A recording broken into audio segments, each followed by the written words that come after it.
Very few vehicles are spacious, luxurious, and fully off-road capable.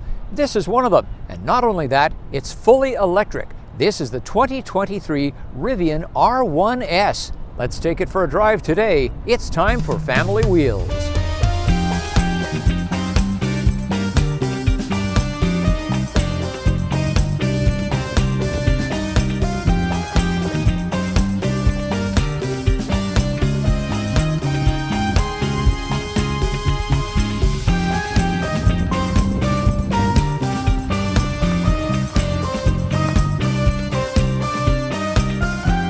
To state the perfectly obvious, a Rivian is for rich people, but there's more to it than that.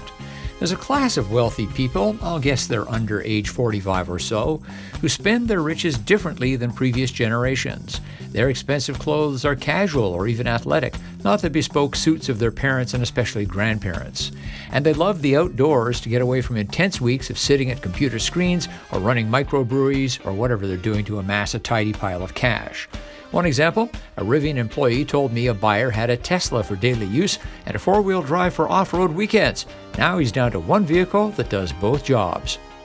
And to that point, the R1S SUV and R1T truck are real-deal off-roaders. The air suspension can create 15 inches, 38 centimeters of ground clearance. There are 5 modes just for off-road use: all-terrain, rock crawl, rally, sand, and drift. And there are 5 other modes: all-purpose, conserve, which switches the vehicle to front-wheel drive to maximize EV range, sport, snow, and towing. Speaking of towing, Rivian says the R1S can haul up to 7,000 pounds, nearly 3,200 kilograms, while the R1T can handle 11,000 pounds, or 5,000 kilograms.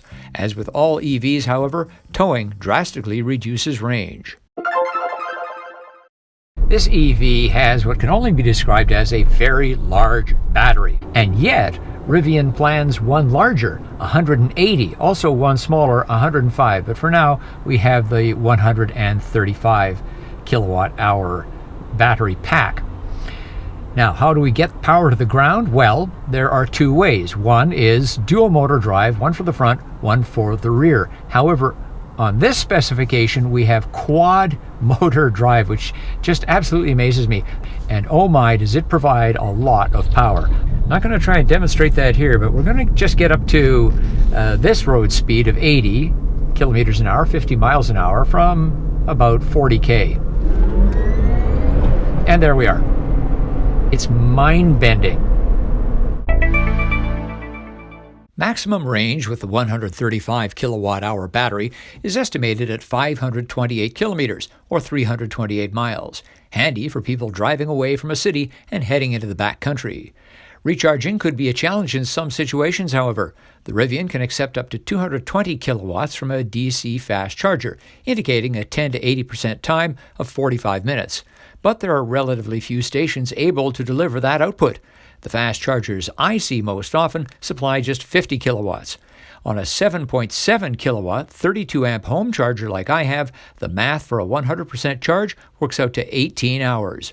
Rivian's plan is to have 600 brand-exclusive sites with more than 3,500 chargers, but the current total is 118 DC fast chargers at 20 sites and 215 Level 2 chargers at 94 sites.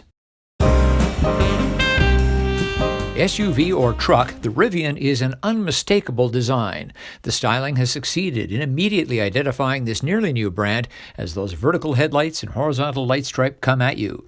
Not a lot can be done along the sides of a 3-row box, but the chrome bar across the top of the windows helps, as does the black roof. And the rear, with its wraparound brake lights, helps unify the look. The interior designers have done just a great job with the Rivian. The seat pattern, all the little details in the interior are simply lovely. I really like this open pore wood treatment here. You can actually feel the roughness in it. That's a trend in recent years. I've experienced that on a Rolls-Royce, but this is designed to be an off-road vehicle as well as around town, and I think it fulfills that image very nicely. Perhaps taking its cue from Tesla, everything in the center controls is virtual. It's all soft buttons. There are no hard buttons here for anything. And I find that a bit of an irritation when you have to dig down through menus to get to something that is fairly basic. I will give Rivian credit. We do have one of the most fiddled with functions down here, and that is climate. And I can make the temperature go up or down without opening a menu. But beyond that, if I want to change the fan speed, I have to press the little fan icon and then adjust it here. Best to just leave the whole thing in automatic for your heating and cooling needs. The sound system is excellent. It's by Meridian. Why shouldn't it be excellent at this price?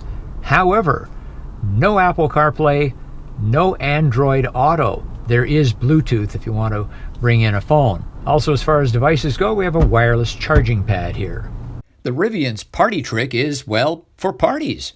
A Bluetooth speaker hides under the console, charging there until it's time for tunes in the woods or at the shore. The speaker also has a lantern in its base, plus a USB charging port.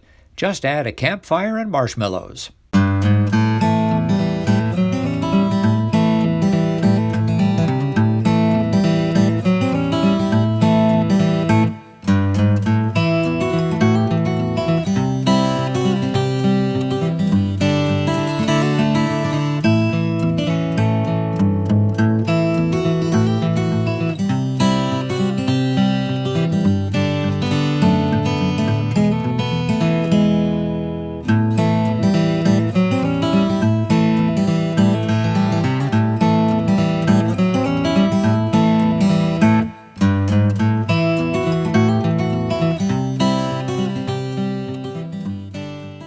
There's plenty of passenger room in the Rivian.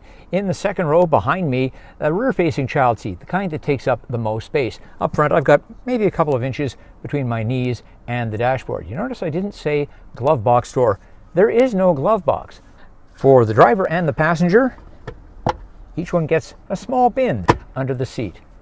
Additionally, there's the customary covered bin in the center console. Note the phone storage slot where I've put the carabiner-style key.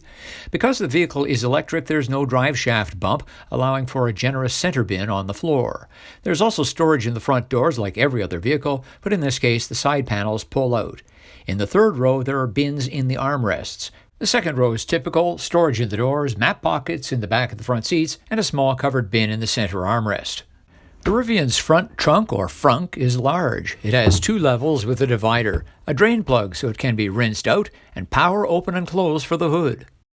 The luxury continues in the second row of the Rivian. We have a bench seat back here, so at least nominally the vehicle is a 7-passenger SUV. These seats adjust fore and aft, as well as for rake. When it comes to creature comfort, we have heated rear seats and a full set of HVAC controls over here, plus 2 USB-C ports. There's a gigantic moonroof covering the first 2 rows. Does not open for the first row, it's just one big piece of glass. And Rivian says that it will prevent your vehicle from getting too hot in the sun, even though there is no sunshade. And it doesn't stop there. There's a separate moonroof for the 3rd row.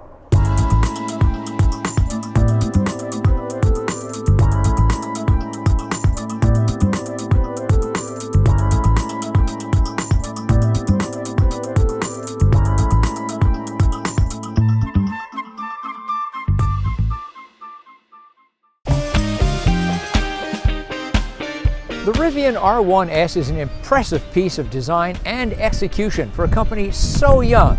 I hope they do well. What do you think? Leave a comment. As always, thanks for watching, thanks for liking, and thanks for subscribing.